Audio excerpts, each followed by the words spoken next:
प्रिय छात्र छात्राओं, दिस इज यथार्थ केमिस्ट्री। तो शुरू करते हैं आज के यथार्थ शेर के साथ। 21वीं सदी का बस इतना सा प्रभाव है। पहले अभाव में खुशियां थी, अब खुशियों का अभाव है।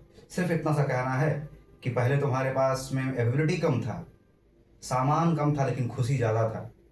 अभी हमारे चाहे तुम्हारे माँ बाप तुमको पढ़ने के लिए लिखने के लिए बहुत कुछ दे रहे हैं, फिर भी तुम्हारा रिजल्ट अगर अच्छा नहीं होता है तो फिर तुम्हारा कुछ नहीं हो सकता, तुम उसके गुनहगार होगे। सिर्फ इतना सा बात याद रखना है तुमको। एग्ज़ाम सिर पर है, ऐसा महसूस हो रहा होगा कि लगता है तलवार लटक रहा है। शुरुआत करने से पहले आज के इस ऑर्गेनिक केमिस्ट्री के PYQ का एनालिसिस आप सभी को 76वें गणतंत्र दिवस की हार्दिक शुभकामनाएं। पूरे भारतवासी को गणतंत्र दिवस की हार्दिक शुभकामनाएं। देश इसी प्रकार से तरक्की करते रहे, आगे बढ़ते रहे, और जिसमें कि आप सभी विद्यार्थी का योगदान होना चाहिए। आप हर एक विद्यार्थी और शिक्षक मिलकर के इस देश को बना रहे हैं। हमारा भी उसमें एक प्रयास है, आप भी प्रयासरत होकर आगे बढ़ते रहें। लास्ट संडे टॉक 6 और संडे टॉक 7 एनालिसिस किया गया था आपका फिजिकल केमिस्ट्री और इनऑर्गेनिक केमिस्ट्री के क्वेश्चंस पर। ऑर्गेनिक केमिस्ट्री में क्या क्वेश्चन आता है? ऑर्गेनिक केमिस्ट्री में ज्यादा टेंशन लेना ही नहीं है, ठीक है भाई। बस जो चीज दिमाग में चल रहा हो, माँ बाप अगर डांट रहे हैं तो सुनते जाना, बर्दाश्त करते जाना और सीखते जाना। नहीं तो कल को डांटने वाला भी कोई नहीं मिलेगा। क्वेश्चन क्या आएगा भाई? इंपॉर्टेंट बात तो ये है, क्वेश्चन IUPAC नेमिंग करने के लिए आपको अच्छे तरीके से आना चाहिए। IUPAC नेमिंग अगर आपको आता है तो आपका 3 मार्क्स कहीं नहीं जाएगा। शॉर्ट नोट्स आपको लिखने के लिए आना चाहिए, ठीक है। हेलो अल्केन हो, हेलो एरीन हो, एल्डिहाइड कीटोन हो, अल्कोहल हो, कहीं से भी कोई भी क्वेश्चन पूछा जाए, इससे शॉर्ट नोट्स आप याद रखिएगा। जैसे कि कार्बाइलामाइन रिएक्शन है, हॉफमैन ब्रोमाइड रिएक्शन है, गैटरमैन रिएक्शन है, सेंड मेयर रिएक्शन है, कैनिजारो है, एल्डोल है, स्वाद रिएक्शन है, फ्लिंकस्टीन रिएक्शन है। ये दोनों जो है आपका स्वाद और फ्लिंकस्टीन हैलोजन एक्सचेंज रिएक्शन के नाम से जानते हैं। चाहे आपका इटार्ड रिएक्शन के बारे में बात किया जाए, चाहे आपका रिमल्टीवान रिएक्शन के बारे में बात किया जाए, चाहे डायटोमाइजेशन के बारे में रिएक्शन के बारे में बात किया जाए, चाहे आपका ऊर्ज रिएक्शन हो, चाहे आपका ऊर्ज फिटिक रिएक्शन हो, ये अगर इतना भी आप अगर कर लेते हैं, शॉर्ट नोट्स अगर कर लेते हैं, तो यकीन मानिए कि आपका लगभग 10 नंबर का क्वेश्चन बनेगा सर यहां से आपको। अब कैसे बनेगा सर? भाई तुमको दिमाग में ये चल रहा होगा कि क्वेश्चन कैसे बनेगा। बहुत आसान है। यहां से नोट्स तो तुम याद कर लिए, 3 आएगा, 3 नोट्स लिखना है तुमको, तो 5 नंबर यहां से आ गया। बाकी अगर हर एक रिएक्शन तुमको मालूम है, उसका जनरल रिएक्शन मालूम है विथ एग्जाम्पल, तो यहीं से एक क्वेश्चन आपका बनता है सर प्रिडिक्शन, कि आपके पास में कोई एक रिएक्टेंट A है जिसको कि B के साथ मिला दिया गया, तो बताओ भाई कि कौन सा कंपाउंड जो बनेगा, C कौन सा कंपाउंड होगा।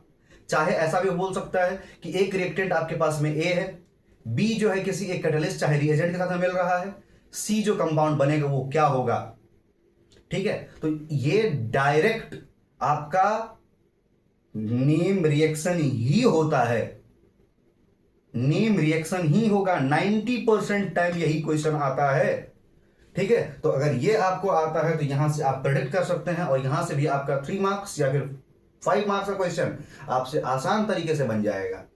आइसोमेरिज्म अगर आता है, अगर आप 11th में अच्छे से आइसोमेरिज्म पढ़े हैं, तब तो आप दोबारा से उसको पढ़ करके कंप्लीट कर लीजिएगा, अन्यथा उसको स्किप करके छोड़ सकते हैं। स्ट्रक्चर इजी होता है, ज्यादा हार्ड स्ट्रक्चर आता नहीं एग्जाम में, ठीक है, इजी है। 5 मार्क्स का है, 5 क्वेश्चन आप आसान तरीके से पांचों का पांचों बना करके हैंडल कर सकते हैं आप, ठीक है। और हर एक चैप्टर में, ऑर्गेनिक के हर एक चैप्टर में लास्ट में आपका किसी न किसी कंपाउंड का आइडोफॉर्म हो, क्लोरोफॉर्म हो, फिरॉन्स हो, कोई सा भी हो, है ना। हर एक चैप्टर में देखिएगा uses, what are the uses of, इस तरीके से आपसे पूछ सकता है। ये सारा कुछ आपसे पूछा जाएगा भाई, और ज्यादा इसमें कुछ है ही नहीं।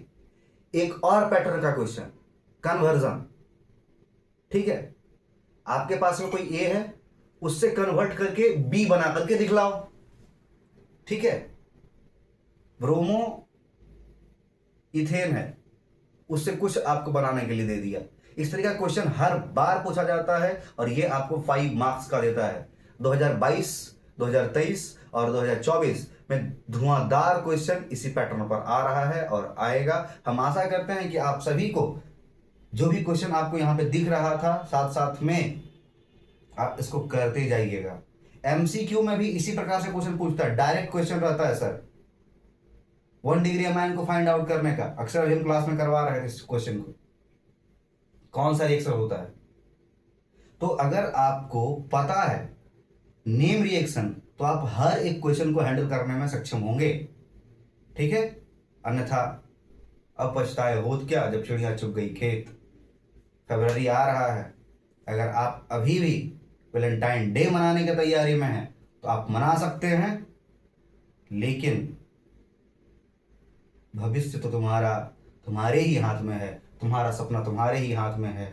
माँ बाप का क्या, वो अपना जिंदगी जी चुका है। अक्सर हम हर बार ही उस बात को रिपीट कर रहे हैं और ये तब तक हम रिपीट करते रहेंगे जब तक कि आपका एग्जाम नहीं हो जाता है। हम लाइव क्लासेस में आकर के आप लोगों को क्वेश्चन आंसर भी करवा रहे हैं। जो विद्यार्थी अगर पढ़ रहा है तो वो लाइव क्लास का भी सेशन 24, 23 एंड 22 का जा करके आराम से प्लेलिस्ट में जाकर के देखो और सीखो वहां से, ठीक है। बहुत हेल्प होगा वहां से, और नहीं तो फिर कुछ नहीं हो सकता है भाई। मस्ती से पढ़ते रहो। All the very best. अभी तक हम लोग एनालिसिस देखे आपका सिर्फ और सिर्फ फिजिकल, ऑर्गेनिक और इनऑर्गेनिक का।